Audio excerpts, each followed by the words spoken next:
and welcome to another episode of Preparing for the Unexpected. I'm your host, Alex Fullick, and as always, we like to talk about things related to business continuity, emergency management, COVID, resilience, anything that's relatable to those topics, and anything that helps you, your organization, or your community plan for, prepare for, respond to, and overcome adverse situations. If there's a topic you'd like us to talk about on the show, please feel free, reach out to me on LinkedIn. I am the only Alex Fullick there, so you can't miss me. And we'll see about getting you on the show, or we will find someone else to come on the show, or you'll just get to listen to me chat about your topic for a while. Longtime listeners, especially those on Voice America, know that I presented at the Business Continuity Institute's virtual World Conference in November of 2020. And throughout all those shows where I mentioned it, I said, I hope to get some guests from that conference, some of the other speakers. Today, I'm lucky enough to have one of those speakers. The topic was how to prepare when you are not expecting. And I'd like to welcome to the show the speaker, Jacopo Capparelli. Jacopo, welcome to the show. Thank you, Alex. It's great to be here. Now, we literally have people listening around the globe. So can you take a minute or two and tell us about yourself, what you do, and how you got into this industry?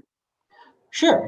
I'm a young professional. I work in Milan at a boutique business continuity and crisis management firm. We operate mainly in the Italian market, obviously, but we in recent years we've been expanding internationally. I majored in English literature, so that's a bit of an unusual background, but if we can call it the generalist's major, because it gives you great training in critical thinking, in analyzing situations that are great skills to have in this industry. And I fell into this industry. I use the word "fell" because it happened a bit by accident. You're not the first one to say that. Yeah, you're a young. You're a young college grad. The tough job market. You start sending out your resumes. Bit by bit. Everyone's gone through this, and I got hired by my current firm, Pantarei, in Milan. And I've been there ever since. I've been here 3-4 years now. I now supervise the consulting team, both for pure consultancy projects and also some other things such as software reselling and some other things that we do. And like I said, I've been here ever since. So relative newcomer, but with a bit of experience now, especially after COVID. I think a great trial by fire for business continuity professionals, both new and old, I think. Yeah, nothing like being thrown into the deep end right away. Yeah. Well, welcome to the show. I'm glad you're here. Thank you. Now, as I mentioned, your topic, how to prepare when you are not expecting. You start off your presentation by talking about the BCMS, the Business Continuity Management System. So can you kind of give us a high-level overview of what that is and the different steps that are a part of that? Sure. So for those who may not be familiar with that exact terminology, BCMS is the acronym for Business Continuity Management System. And the idea is to put in place procedures and processes that once they are set up and start running sort of by themselves or established within the business, guarantee a certain minimum level of business continuity to any type of business. So it's not limited to any specific sector. It can be anything. In my consultancy work, I've worked with both heavy industries such as manufacturers, but also the complete opposite, if you will, the financial sector, where it's a very important topic. So, like any management system, it goes through a series of steps to ensure that you put in place a continuing and, as much as it can be, self-sustaining way of doing things, if you will. So you start by setting out your goals and objectives and sort of saying who does what in your first phase, which we call policy and program management. You move on. How detailed at that point do your goals and objectives have to be? Because if you're just starting out, what's the expression? You don't want to be biting off more than you can chew. Absolutely. So I guess the answer to your question would be, it depends on how mature you are from a business continuity perspective. So there are certain companies that are approaching this for the first time, don't have anything rigorous or established in place. They just have ad hoc procedures. And so they'll want to be, at the policy, methodologically, have to be high level. So just say, this is my intention. Top management needs to say, this is an important thing. So it gives credence and sort of weight to the enterprise.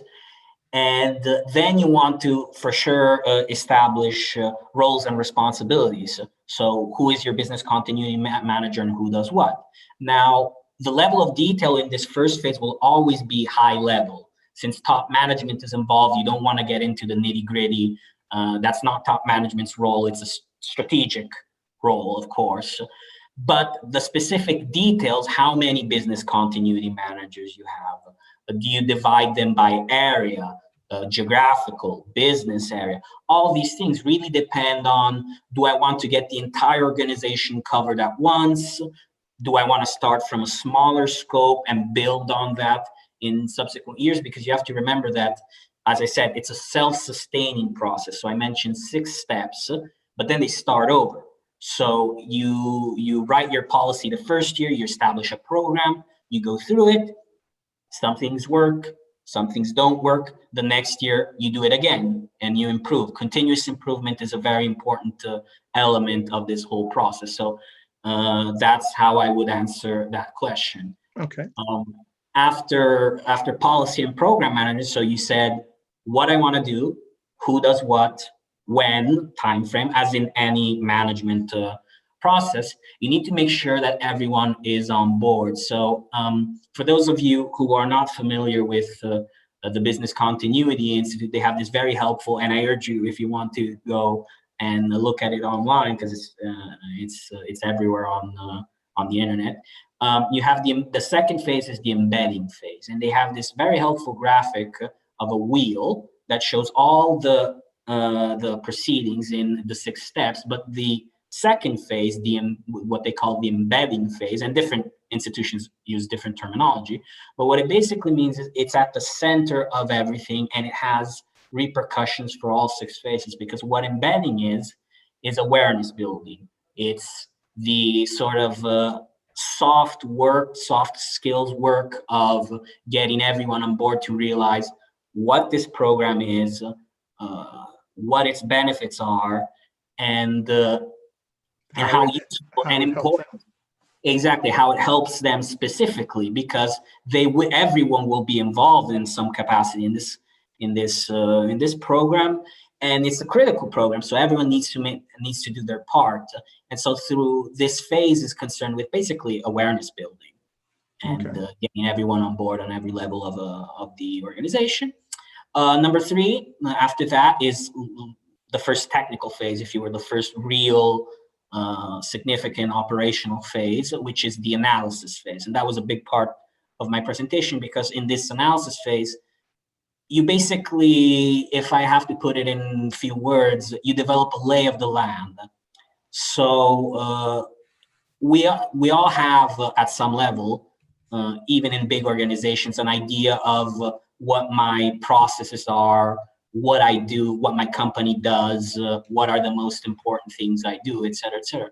But the analysis phase is concerned with making that sort of hazy general picture that everyone has, nailing it down and discovering some really concrete things that will help me plan.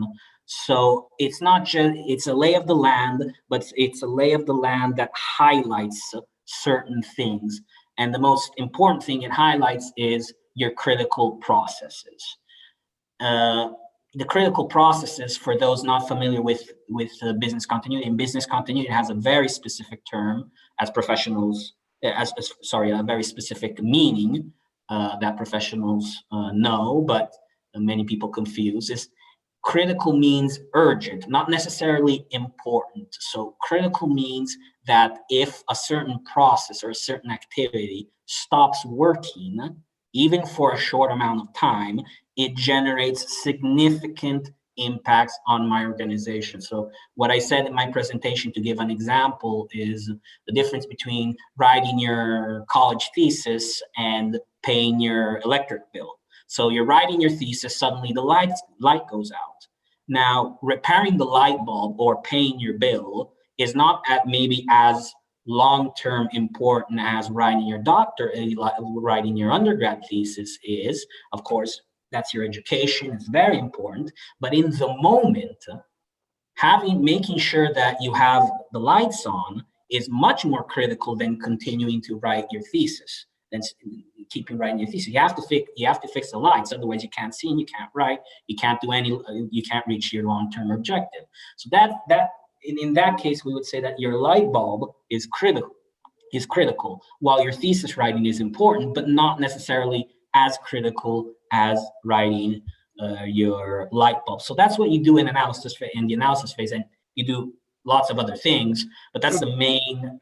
Do you take into account the activities, excuse me, the activities people perform and the technology they use, or is it just the activities people? No, of course you do. Like I said, you in the analysis phase, you gather the raw material you need to develop your plans later on, right? So yes, you need to understand what's critical and what isn't, but you also need to know, okay, I understood that this process is critical. What do they need to keep functioning? So in that sense, what technology are they using, but also how many people do they need? Do they need a certain amount? Do they need more than their regular amount?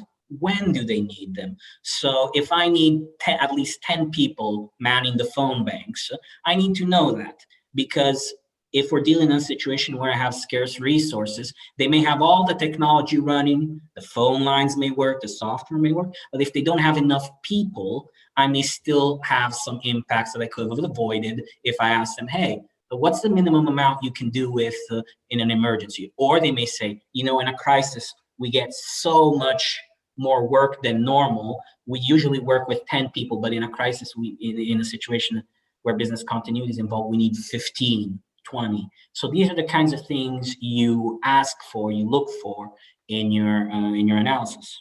And I guess the opposite could be true too. You could have all the people are available, are all sitting there waiting, whether at home or in an office, but they can't answer any phones. They have no equipment. The phone line may be down, or just speaking, everything may be working, but they can't get into the building. Mm-hmm. So that's also another consideration. If your phones, this is maybe a bit anachronistic with landlines now that everyone has cell phones, but back in the day, if you only had your landlines and you needed to access them, they may work perfectly. You may have all the people you need, but the building is blocked for some reason, or you can't access it for some reason. Think if COVID had happened 20, 30 years ago without smart working, it would have been much more difficult to keep your business running, because we wouldn't have had computers we couldn't access our buildings where all our stuff was. And I struggle to see how you would have done something like we did now 20, 30 years ago. Yeah, it would be interesting to see what things would be like, so after analysis, what's the next phase? So once you gather your raw material for your plans, before actually writing them, which is step 5, what you want to do is develop strategies that then you will make real in your plan. So what does this mean? So in your analysis phase, you discovered what your critical processes are, what resources you need. And one thing I didn't mention, but of course, 2 different activities or processes can be critical in a different way. So just because 2 things are critical doesn't mean you have to recover them at the same time. You have maybe a bit more leeway on one thing than on the other. So based on this hierarchy of priorities that you develop in your analysis phase, then in your strategy, you need to devise ways to make sure that the resources that they need are actually there when they need them, so that they are able always, or as much as possible, to access their building or do something alternative to accessing the building that gets the same result. That your technology is backed up, for instance, that you can access your data, that enough people, that there are strategies in place for getting enough people where they need to be, and so on and so forth. And the Business Continuity Institute, like other professional bodies, give you several standard strategies to achieve this. And they depend on what your recovery priorities are. So, for instance, just to give one example, there's a strategy called diversification. So you diversify your activities, which means just basically that you have the same activity running concurrently in 2 places at once, or 3 places at once, actually. One at a safe separation distance and one close by. So what's the purpose of this? Well, if say you have 3 buildings doing the same thing, one goes down, and that thing they're doing is very critical in that it cannot go down, it cannot stop even for a second, well, that's fine. You have 2 others to pick up the slack. And that is, think of trading, financial trading. Now, these are things that cannot stop for even a second. Actually, in our company, our president and founder was a manager at a very big American bank during 9/11. And she said it was a mess because we could not stop. Like if we stopped, we needed to recover immediately. Like every minute, every hour we lost, that was millions of dollars going out the window. So in such a case, she said, well, New York, of course, was tragically hit, but they switched a lot of things to their London operations, which was, of course, up and running. And this strategy, you have to think about it in depth, because having 2 or more places that do the same thing at the same time implies a significant cost, both in resources, but also in skills that need to be available, data, any kind of thing that one location has, the other one has to have as well. And so you want it mainly for your most critical processes. On the opposite side, if you will, something that may surprise people who don't know much about business continuity is that accepting the risk of a disruption, so not doing anything, is an acceptable continuity strategy. Why is that? They say, well, wait a minute, you just told me it's critical, yet you do nothing. Well, because just like I said at the start, you may have may not have the capacity or the resources or the know-how, whatever, some hard limit that says, I can get my most critical things safe. I just don't have the bandwidth to deal with the things that are critical, but on the border. So what I say is, I know this is there. I know this is critical. I know it's an open risk. I still haven't dealt with it. So that you already know that if something happens, that's where you're vulnerable, okay? So even that foreknowledge is helpful in dealing with business continuity incidents. So that's sort of the opposite end of the spectrum. You have diversification, where you ensure it never goes down. And then you have, okay, I can't get to it this year. It's in my budget. It's in my project for next year, but I know it's there. And I know it can hurt me. So if something happens, I deploy my strategies that I have, but I know that I have this sort of open area that can come back and bite me. So I know it's there. You accept that risk for a while. Yes, but you have to accept it formally. You can't just leave it hanging and say, let's just not look at it. You have to know it's there so you can react to something from it. Right. Now that you have your strategy, so that's the last thing we were talking about.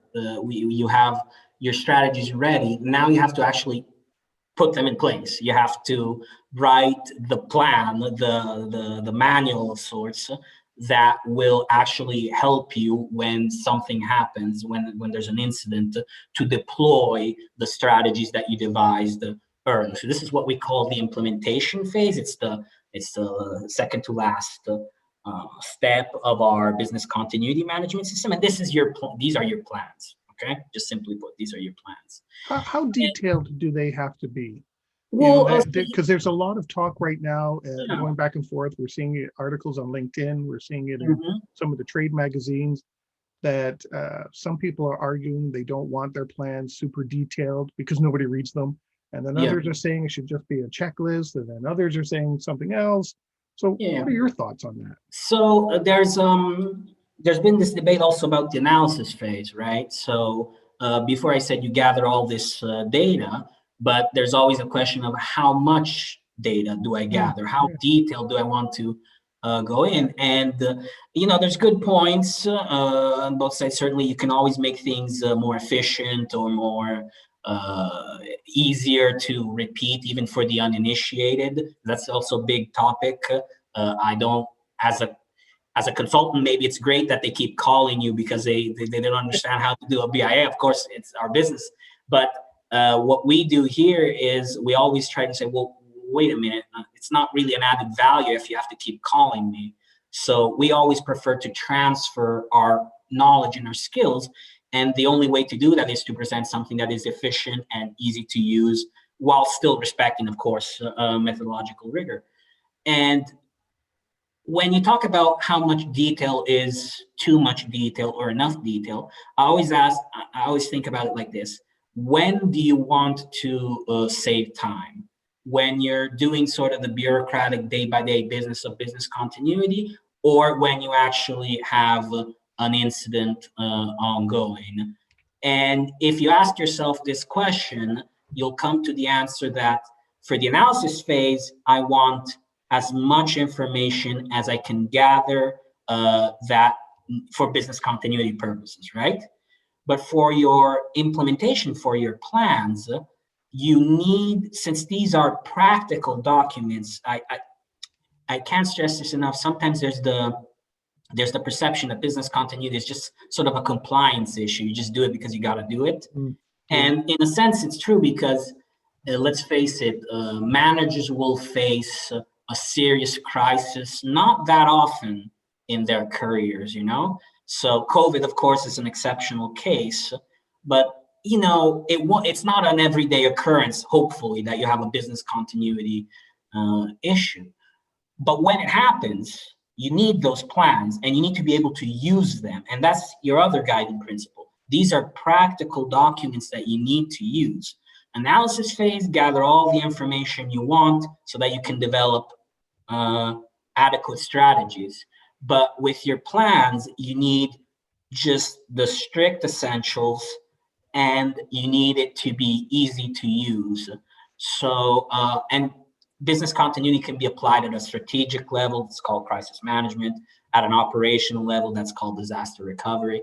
At a tactical level, it's pure business continuity. But for any of you who don't know, these are different dimensions of response in your organization, from the highest strategic to the lowest, which is operational.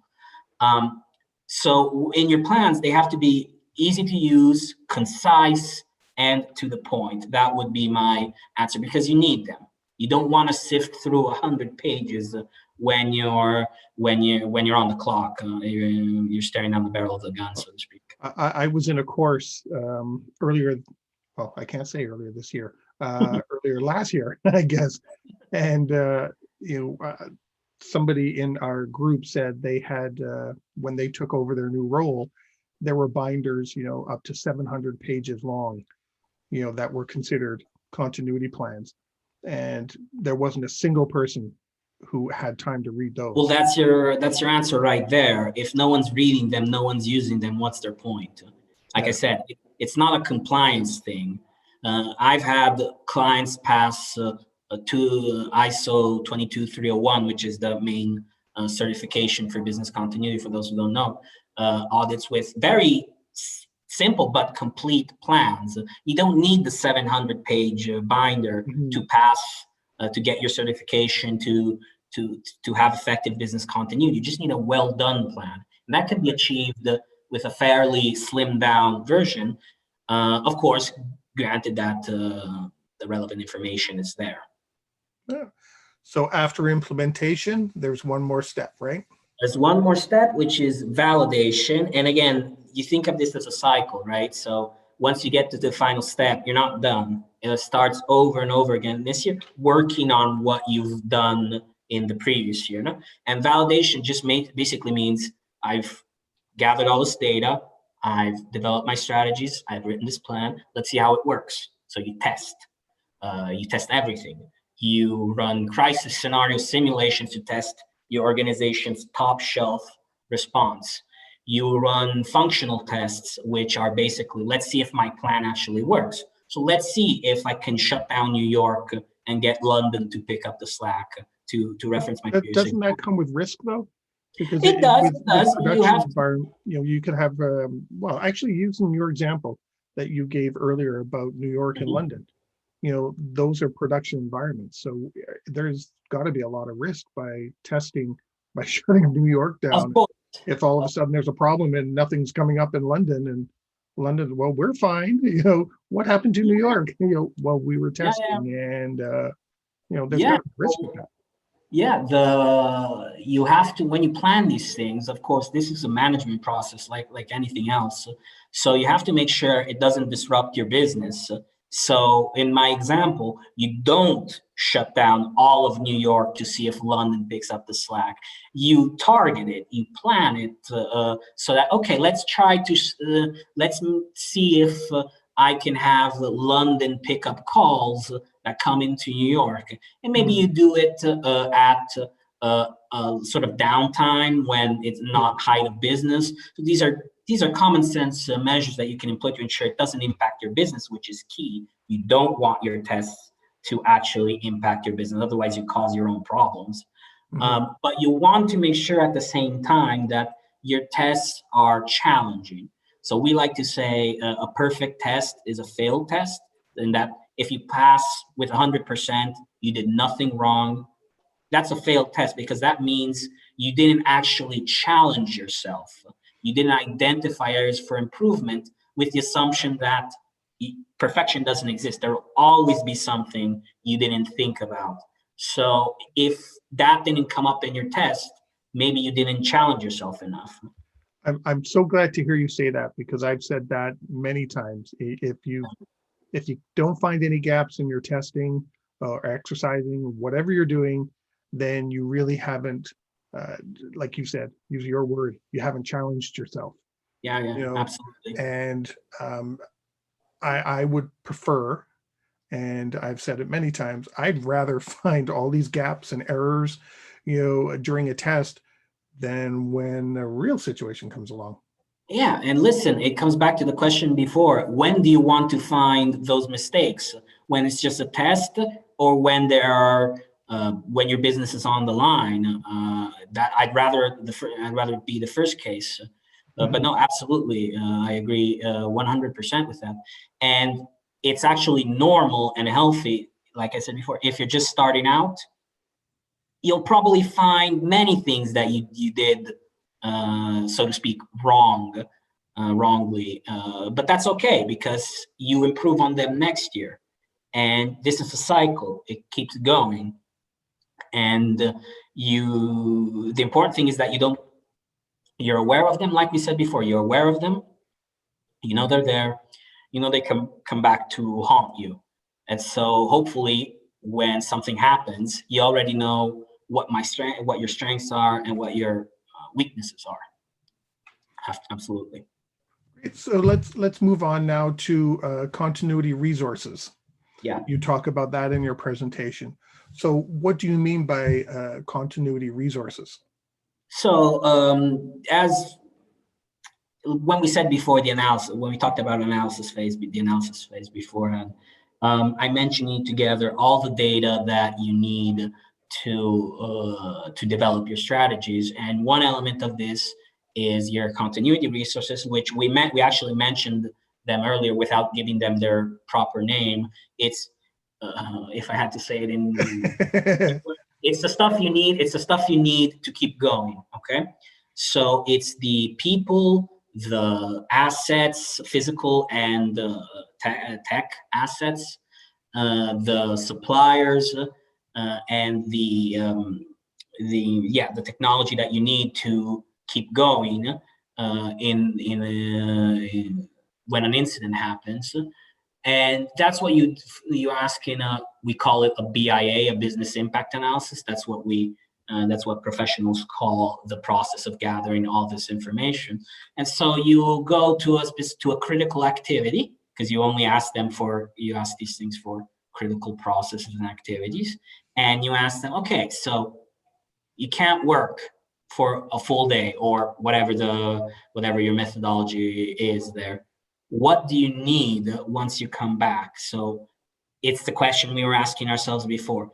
Can you do with fewer people? So can fewer people than normal sort of hold the fort while things are getting going? Or is your activity so critical that it's just like, I'm overwhelmed. In a situation like that, I know I won't be able to handle it with my usual staff. I need more. So to give you an example of this latter case, think of IT. So when something goes down, IT related, IT professionals know this, the first thing everyone in the company does is call up IT, their hotline, and say, my email isn't working. No, the first thing they do, you hear them swear that they can't access the application. Yes, I can't access this. Let me call IT. So that's actually something you need to keep in mind, because maybe IT, most often, if you can't access Microsoft Word in a crisis, it's not a big deal, okay? There are other things that are more important, but it's very immediate for a lot of users who may not even know that a business continuity incident is ongoing elsewhere. So while you're trying to put out a fire, people keep calling you and say, hey, Microsoft Word isn't working, et cetera, et cetera. So an IT person may say, I know this happens, so while I deal with the fire, I need two other guys, gals to man the phones and keep everyone calm on one end while I deal with this fire. So these are the kinds of things that you think of when you think of continuity resources. And it's helpful to think in silos so that you don't forget anything. So how many people do you need? What kind of tech do you need? Are you tied to a building or not, et cetera, et cetera. So these are the kinds of questions you ask in that respect. I've always called that people, places, and things. Exactly. And then suppliers. And your suppliers, you're also worried about their people, places, and things. If they lose their technology, their facility, or suddenly they don't have the people who can provide the service. So, absolutely. Just to give you a quick use case here, what you said about suppliers, especially in today's world, is absolutely relevant, because you may be perfect, but you depend on this other person, on this other company that maybe is not so perfect. And so you did everything right, and you still have a business continuity incident because something happened on there, and it's all a chain, right? Yeah. So with COVID now, think of all the companies who had their production sites in China. Even before the virus spread to sort of the Western world, these companies were already seriously hit because China was affected, and it's literally on the other side of the world for you if you're not a Chinese company, obviously, who dealt with it immediately. But it's the same if you're a Chinese company and now you have a Western supplier, if that is the case. China's doing pretty, I mean, it's coming back, but they seem to have the situation more or less under control. We're the ones now who are a bit sort of struggling with it right now, and it goes the same way. To give you a concrete use case, there's this famous scenario where a factory in Albuquerque, this was in the late 90s, early 2000s, a microchip factory in Albuquerque in New Mexico in the United States went down, actually burned down, I think. And it was a critical supplier for two companies, Nokia, the cell phone company, the communications, and Ericsson, okay? Both cell phone companies, they made chips for them. Now, on one hand, Nokia had developed a simple strategy, which was, I just have a database of alternative factories that can make this. Already vetted, I've already have contracts with them, I know them, I trust them. So within 5 days, it just said, okay, bummer. I mean, nobody likes to deal with this situation, but I switch my production to this other company and I keep going. Something that they dealt with in 5 days actually cost Ericsson their independence, because they didn't have another supplier. They didn't have this database of alternative suppliers, and they just couldn't get back on their feet, because this was a critical factory for them. And so they had to accept a merger with Sony to survive. So just to give you an example, you can be very good, but if you have this little dependency here, it can actually cause a big deal of trouble. I'd like to ask you about software. There's a lot of software in business continuity management, and using that in our BCMS. How can that help us? Can you talk to us a little bit about that? So look, it comes down to a way of doing things, right? So most organizations that I know, I worked as a consultant with many of them. We use Excel files and or similar applications, Microsoft Word documents for our plans, Excel files for our BIAs, and that's the way we do things. That's where we gather our raw data and we use it for our reporting, our plans, et cetera, et cetera, et cetera. And I just think nowadays, I think that is no longer a sustainable way to do things. We talk a lot about in almost every industry on the market, the importance of data and how data is an important resource for you. So when we're talking about business continuity, where the gathering raw data is very important for your plans, you need to make sure you actually can use it, give it a sort of I don't like the word, but empower it in some way. So what does that mean? Well, if you use an Excel file, and there's a reason why I stress this topic in my presentation, because if you use an Excel file, especially in large organizations, I think that's at the heart of some frustration you see with the analysis phase as it is currently done, because especially for large organizations, you produce an enormous amount of data. So, and just physically, a lot of Excel sheets, all these numbers here and there, and it's not clear how you get it to communicate, how you get it to talk to each other and generate ideas for different strategies. Also, you spend so much time sifting through these Excel files that you actually don't have time. I mean, it takes away time. I don't want to say you don't have time, but it takes away time from developing strategic ideas.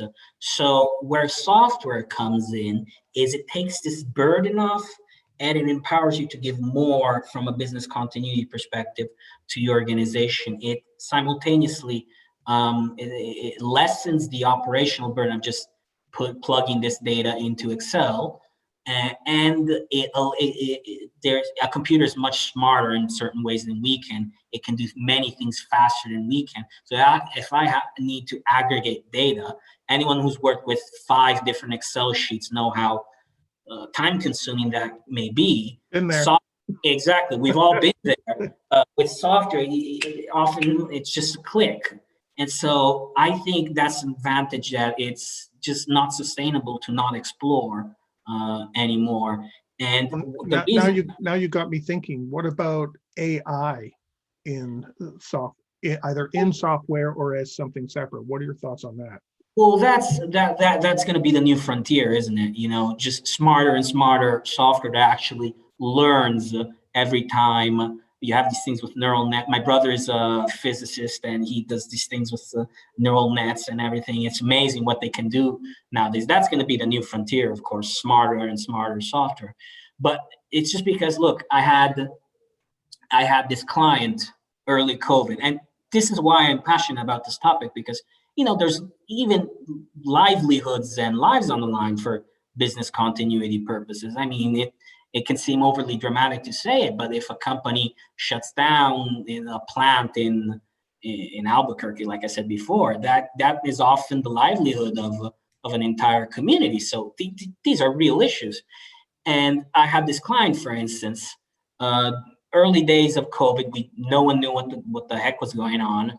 And he asks us, look, I need a cost benefit analysis of shutting down my HQ because it was still up in the air. The government still hadn't taken action. So there was uncertainty. And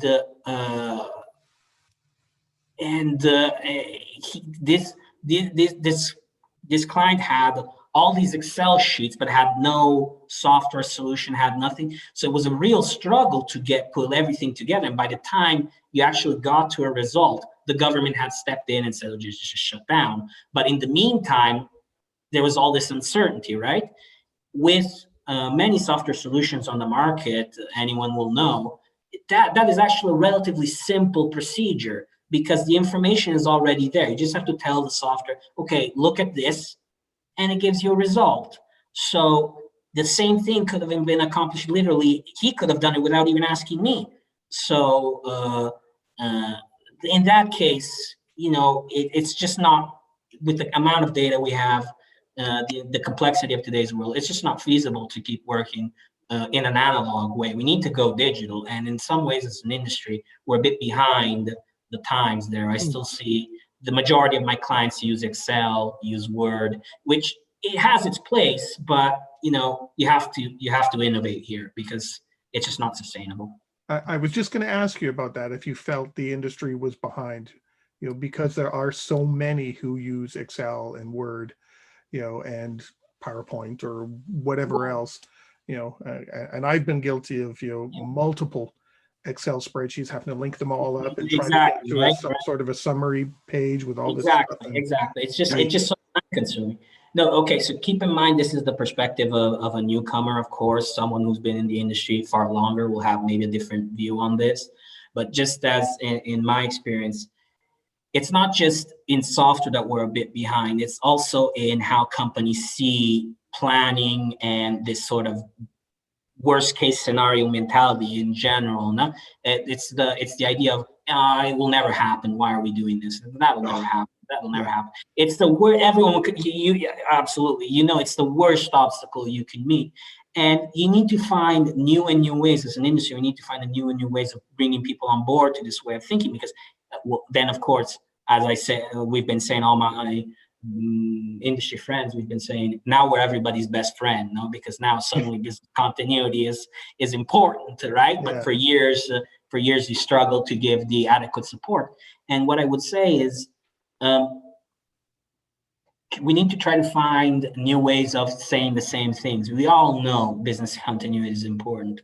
And one thing that COVID has really brought to my mind with the importance of planning in general is that it helps you avoid, as much as possible, no-win decisions. So you have these scenarios where you only have two choices and they're both bad, right? And you ask yourself, well, what could I have done? What could I do in that situation? And in the moment, you really can't. It's either one or the other. But with adequate planning, you can avoid those terrible decisions. Just as a practical example, it's a bit out of left field, but many governments found, for instance, we have this case here in Italy of bread lines for homeless people, right? So during COVID, everything of course shut down, but they depended on handouts and food stamps and places to get their food. And what do you do there? 30 seconds. Yes, you allow the congregation, or do you shut down and get them without food? It's a terrible decision to make. With adequate planning, you know what your critical services are, you know what your critical activities are, so you can avoid those terrible decisions that, in that case, have to deal with life or death, but for a business can mean the difference between survival and failure. And on that note, we've come to the end of our show. Jacopo, thanks very much. It's really good to have some new, fresh, younger people, talk about the industry and give their insights on things. That's always refreshing for an old dog like me who's been around for a while. So Yeah, it's always thank you good very much, Alex. yeah, it's always good to hear something new, and fresh coming aboard. Thank you very much, and congratulations on your presentation in at BCI Virtual World. Thank you, And thank you. anytime you want to talk again, please feel free, reach out. We'll get you back and maybe get some fresh insights from you. Absolutely, absolutely. Great to be here. Thank you for having me. And to everybody listening and everybody watching, stay prepared, everyone. If you liked that video, thumbs up. If you didn't like that video, thumbs down. But leave a message and let me know what your thoughts are. If you'd like to be a guest on the show to talk about something related to business continuity, disaster management, COVID, personal well-being, anything that's relatable to those subjects, you can reach me through my LinkedIn profile, which is in the video description. And of course, don't forget to subscribe. In the meantime, stay prepared, everybody.